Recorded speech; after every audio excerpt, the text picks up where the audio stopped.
que se tuvo que retirar,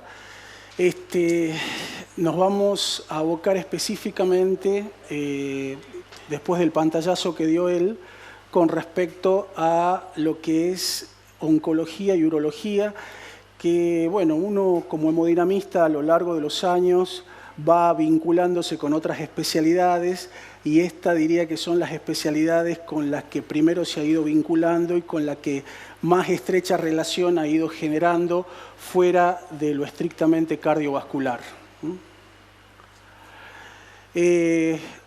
Yo lo definió Pancho, es la obstrucción terapéutica de un pedículo arterial o venoso que se consigue mediante la colocación en la arteria nutricia de la lesión cateterizada en forma selectiva una sustancia biológica o sintética que permite la trombosis y la obliteración del vaso. Esto ya data de la década, fines de los 60, donde en los tumores renales se hacían angioinfartos o infartos renales para, sobre todo, disminuir masa tumoral. Estas son todas las estructuras que componen el aparato excretor, que ya la conocemos todos. Yo básicamente voy a ir rápido y voy a ir a lo que puntualmente resulte provechoso de esto.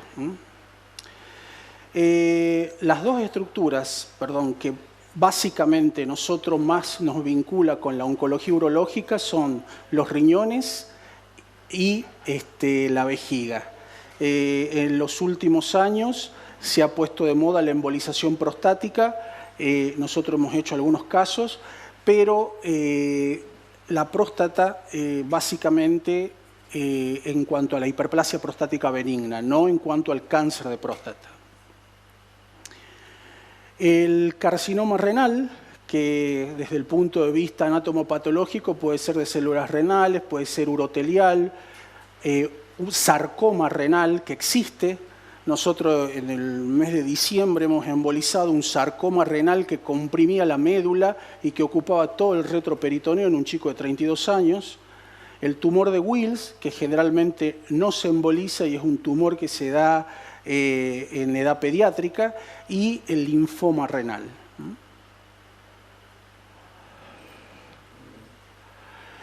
Y el otro tumor del que vamos a hablar y vamos a mostrar algunos ejemplos que hemos hecho a lo largo de estos años es el carcinoma de vejiga, que no es tan infrecuente como se cree.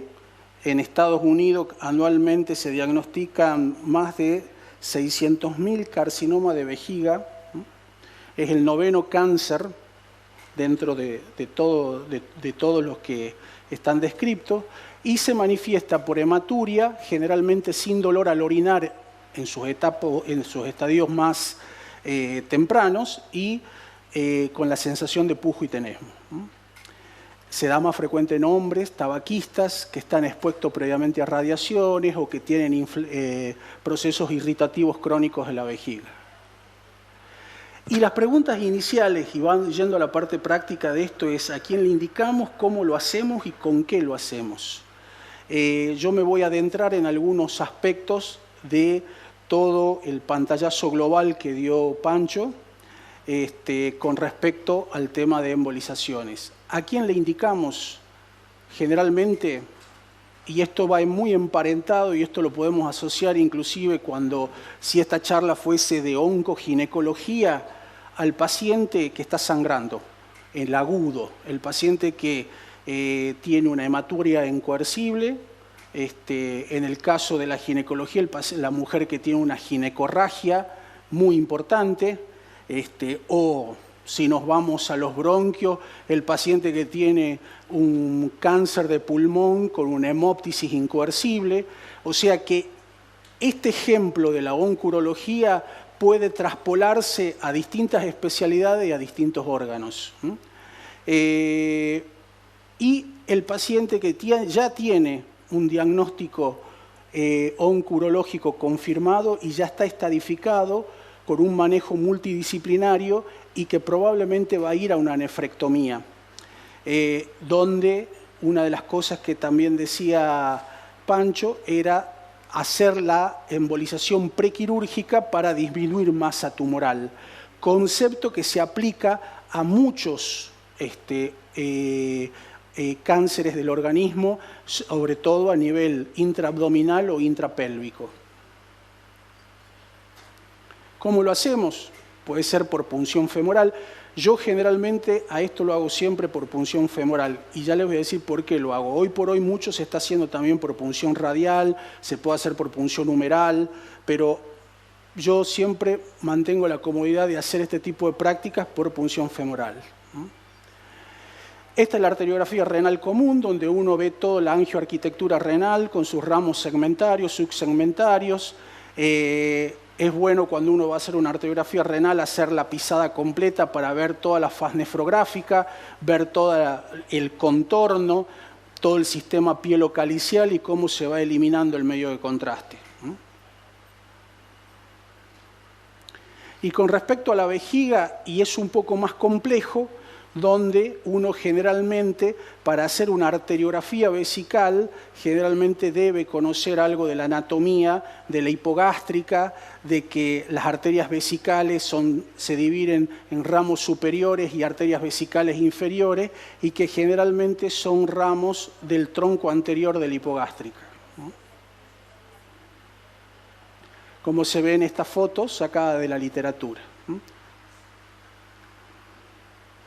Materiales. Los materiales, a ver, yo le voy a hablar desde mi experiencia y de lo que generalmente me ha tocado vivir a lo largo de estos años. Yo, cuando es una embolización prequirúrgica, generalmente 100% Espongostán. No uso coil porque me parece que es un gasto y vivimos en este país donde todo cuesta y todo es caro. Entonces, el Espongostán es un elemento de embolización económico y como es un elemento de embolización recanalizable y uno coordina con el urólogo a las 48, 72 horas hacerle la nefrectomía, directamente se emboliza con Espongostán. Y de líquidos, y yo cuando empecé a hacer la curva de aprendizaje y aprendí a embolizar con histoacril, a mí me encanta el histoacril. Para mí es excelente el histoacril. Para muchos es un cuco, muchos hablan de que ha habido muchos accidentes, de que no es, pero yo he tenido muchas satisfacciones, gracias a Dios no he tenido complicaciones graves y en general, desde que estaba en la formación en esto, me decían el primer lugar para empezar a practicar con histoacril es el riñón. Este es el Espongostán, que es la planchita, que hay dos formas, el famoso juguito loco, que muchos lo conocen, que es sobre todo para embolizar el lecho tumoral. Y si uno quiere hacer una embolización proximal de la arteria, en ese caso hace los famosos torpeditos, que inclusive se puede hacer una técnica mixta y hacer la técnica de sándwich, que le llaman algunos, donde hace una embolización del lecho tumoral y una embolización proximal. Una cosa a tener muy en cuenta cuando va a hacer la angiografía del tumor, que vamos a ver, que a veces también nos pasa en las embolizaciones terapéuticas hepáticas, en la quimioembolización hepática, ver que no haya conexiones arteriovenosas. ¿Me entienden? ¿Para qué? Para que el material obviamente no migre al pulmón. Y este es el histoacril. El histoacril vienen en sus hachecitos de 1 mililitro que hay que diluirlo, ¿me entienden? Para poder verlo. Generalmente se hace una dilución,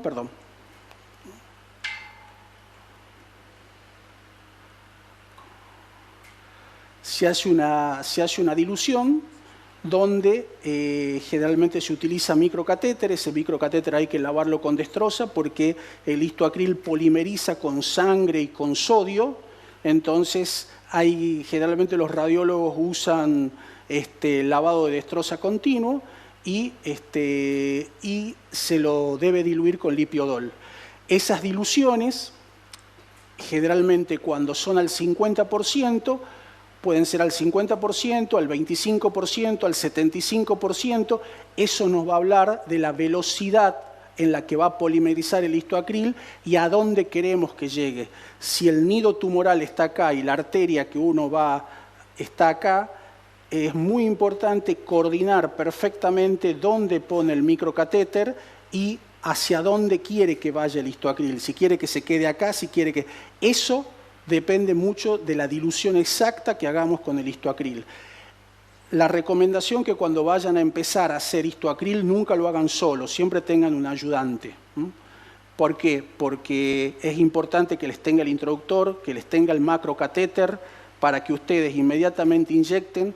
Es muy importante hacer la mano con respecto al tema de la velocidad de inyección, eso también es muy importante para evitar, porque al polimerizar inmediatamente cuando la dilución es 1 a 1, lo que puede ocurrir es que el tip del microcatéter quede pegado en la zona y es un problema. Una complicación bastante difícil de tratar cuando ocurren ese tipo de cosas. Lo peor que hay que hacer es tirar o traccionar para adelante. Estos son los coils de los que ya habló Pancho.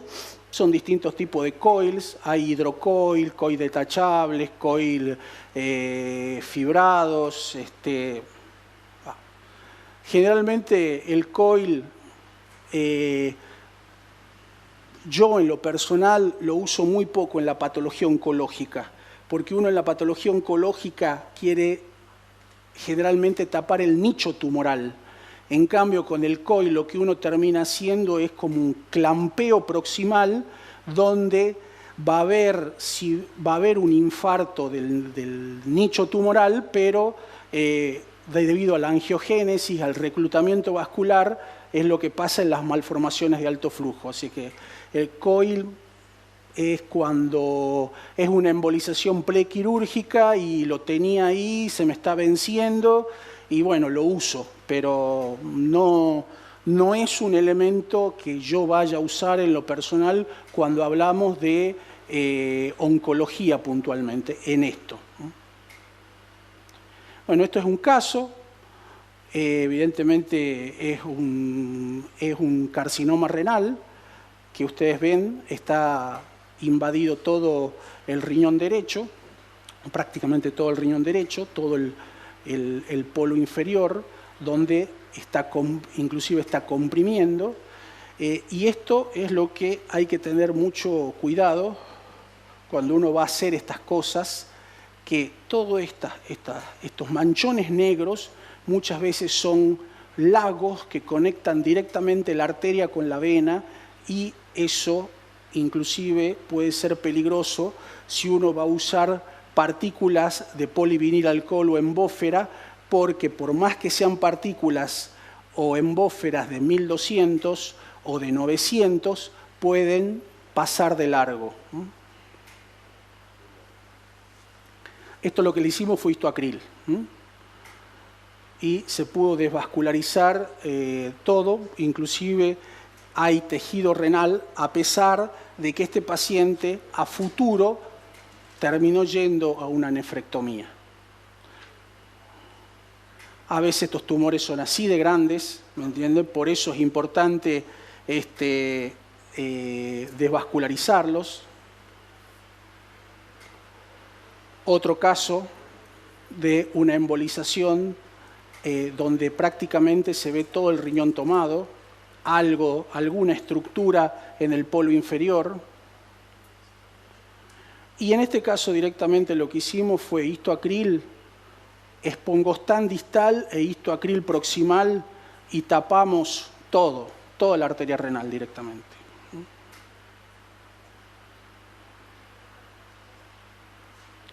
Bueno, acá tenemos un caso de una mujer de 78 años con un carcinoma de vejiga. Lo que hablábamos hace rato de los BLAS o de esas imágenes que no son normales. Generalmente el cáncer de vejiga no da una imagen así elocuente como puede ser, es más bien la imagen del sarcoma. Vio que generalmente los sarcomas son hipovascularizados, no da esa imagen de Blasch como daba el riñón. Pero si uno ya se da cuenta, bueno, esto no funciona, pero uno ya se da cuenta que acá esto no resulta muy normal, ¿no? ¿Qué pasó? Lo que hicimos fue ir distal con microcatéter y directamente hacerle embósferas. En ese caso usamos embósferas de 500 a 700 micras, ¿no? Este es un caso muy interesante que me tocó hacer hace unos años, que era un hombre de 75 años, tabaquista severo, que tenía la ilíaca externa ocluida y que a través de ramos de la hipogástrica conectaba, le estaba dando a su cáncer de vejiga, estaba con hematuria, estaba con sondaje permanente y al mismo tiempo esos ramos conectaban y sostenían el miembro. Como siempre, las embolizaciones, ya sea en útero, en vejiga, en todo, como hablábamos hace rato, es bilateral. Embolizamos el lado izquierdo y decimos, bueno, ¿qué vamos a hacer en el lado derecho? Por lo cual decidí, ¿por qué? Porque si le hacíamos cualquier cosa que le hagamos para el nicho tumoral, el miedo era que todo el material migre y se vaya al miembro. Entonces, lo que decidimos es recanalizarle la ilíaca externa para ver si bajábamos todas esas colaterales anastomóticas que había para poder recién ir al tronco anterior de la hipogástrica y poder tapar selectivamente las vesicales, sin el peligro de que haya migración de material hacia el miembro inferior derecho. Le recanalizamos. Durante la recanalización tuvimos, ahí estamos haciendo balón, tuvimos este inconveniente, la perforación, se perforó, ahí aprendí la importancia de ir de a poquito abriendo y no darle con un balón de 6 porque son cartones que se rompen y bueno, por suerte también teníamos un stent forrado, le pudimos colocar un stent forrado, terminamos el procedimiento de la ilíaca, tuvimos la precaución de dejar al ras de la bifurcación para dejar el ostium de la hipogástrica libre para poder abordarlo, que de hecho si ustedes ven pusimos una cuerda para que la cuerda nos marque dónde teníamos que empezar la liberación de los stents y no tener problema de que posteriormente a través de esa cuerda fuimos con un catéter por crossover, ahí está la cuerda y una vez que recanalizamos todo, esperamos que, digamos, se empiecen a cerrar todas las colaterales anastomóticas. Ustedes ven que lo que nosotros queríamos hacer estaba acá. Y le hicimos una técnica de sándwich donde pusimos un catéter cobra hidrofílico, le hicimos al lecho tumoral. En ese momento no contábamos con partículas, le hicimos, no contábamos con embósferas, le hicimos partículas de PBA y le hicimos torpedo de espongostán al tronco anterior de la hipogástrica. Y el paciente mejoró ostensiblemente su hematuria, era un paciente que estaba descartado por el urólogo para una cistectomía, así que fue lo que hicimos.